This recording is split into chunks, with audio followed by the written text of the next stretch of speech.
Fans de ciné, bonsoir, ici Critiqueur pour ce nouveau bilan de la semaine. Alors, on va pas faire durer le suspense, hein, on y va tout de suite. Wouh! Cette semaine, le 4e épisode de la série Moon Knight a débarqué sur Disney+. Et comme d'hab, alerte spoiler, si vous ne voulez pas savoir ce qui s'est passé durant cet épisode, rendez-vous à ce timecode. Dans cet épisode, Steven et Layla se rendent au tombeau d'Amit et doivent retrouver Arthur avant qu'il ne libère la déesse. Après moult péripéties, Layla apprend que Mark était présent le jour de la mort de son père et son mari n'est peut-être pas étranger à ce drame.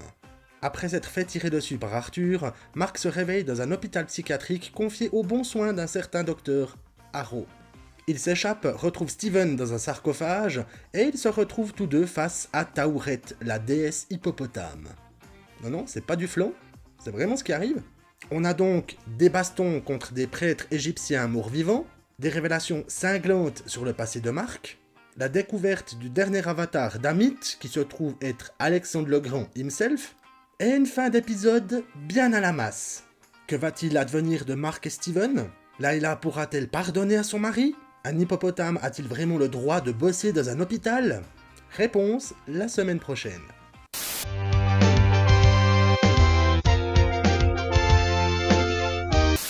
Cette semaine, le nouvel épisode du format à 5 minutes est arrivé sur ma chaîne. J'y parle des vidéos nasties, une période de censure qui a débuté en Angleterre dans les années 80. Le but était de revoir comment tout ça s'était déroulé, et ensuite de faire un parallèle sur la censure entre ces bonnes vieilles 80s et notre période actuelle. N'hésitez pas à découvrir ce nouvel épisode et à me dire ce que vous pensez de la censure dans notre monde actuel. Je vous mets le lien en description.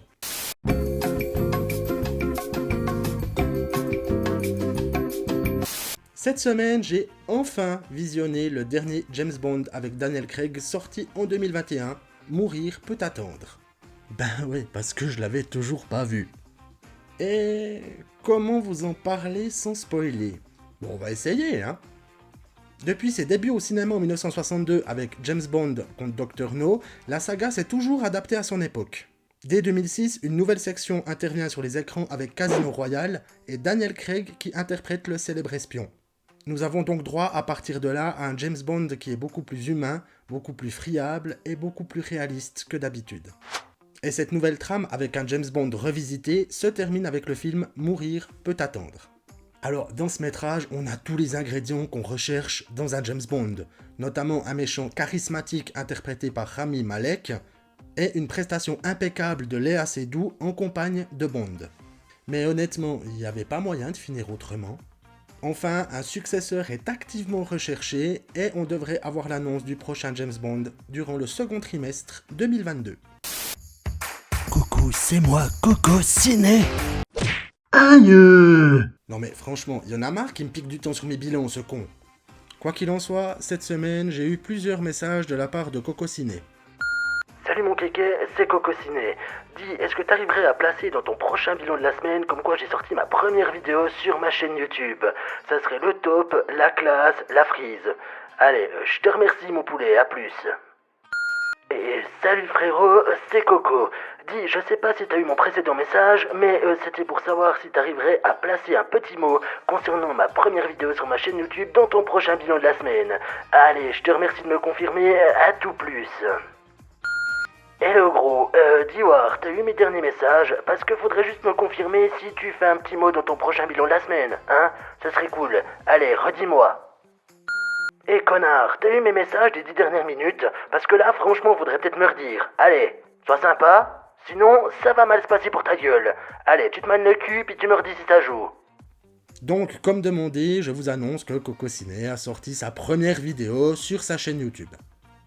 Il s'agit d'une récap du film Full Contact avec Jean-Claude Van Damme sorti en 1990, et malgré le fait que Coco soit vraiment quelqu'un de casse-couille, hein, on va pas se le cacher, ben il a fait un bon boulot avec cette vidéo. Moi, perso, je me suis bien marré en la regardant.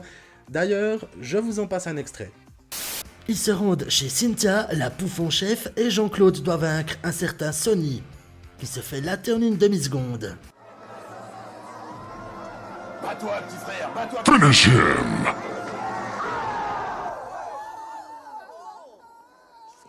Jean-Claude wins. Flawless victory. Forza Jean-Claude. Voilà, si vous souhaitez découvrir l'univers de Coco Ciné, je vous mets le lien de sa chaîne en description. Précédemment dans ce putain de Chucky. Cette semaine, j'ai terminé la première saison de la série Chucky dont je vous avais déjà parlé. Et je vous confirme, pour tout amateur de cette saga, cette série vaut plus que le coup. C'est comme si le créateur Don Mancini avait pris toutes les bonnes choses qu'il y avait dans les 7 films précédents de la saga, et non, je ne prends pas en compte le remake de 2019. Elle avait condensé en 8 épisodes le machiavélisme de Chucky, la psychologie des personnages, le côté décalé de la série qui évite de se prendre trop au sérieux, le retour de certains protagonistes des films précédents, des crimes bien brutaux et une intrigue bien ficelée, tout ça enrobé dans un final complètement what the fuck, ça fait qu'on passe vraiment un bon moment devant cette série. Et vu qu'une saison 2 a été annoncée, le brave gars n'a pas fini de faire parler de lui.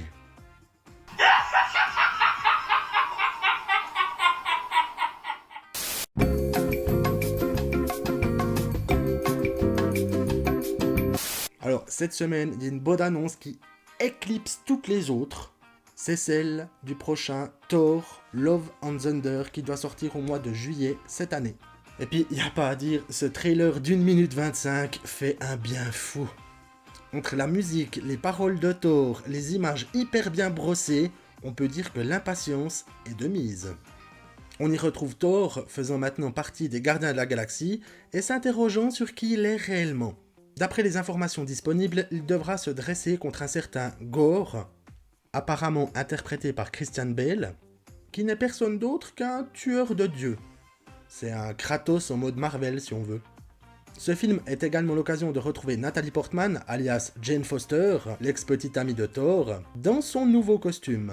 On y retrouve clairement la magnifique patte du réalisateur Taika Waititi, qui était déjà aux commandes de l'excellent Thor Ragnarok, et à mon avis, ce nouveau métrage devrait être tout aussi grandiose. Ouais, ne reste plus qu'à attendre le mois de juillet.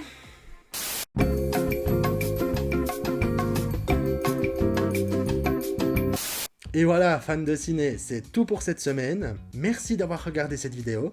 Dans le courant de la semaine prochaine, il y aura de nouvelles critiques qui vont arriver sur mon site internet sur des films de 2022. Et n'hésitez pas à vous rendre sur ma boutique en ligne. Et maniez-vous, il y a un rabais de 15% jusqu'au 28 avril.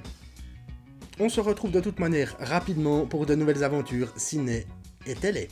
Sur ce, fans de ciné, bon courage pour lundi, une excellente semaine à vous, et bien entendu...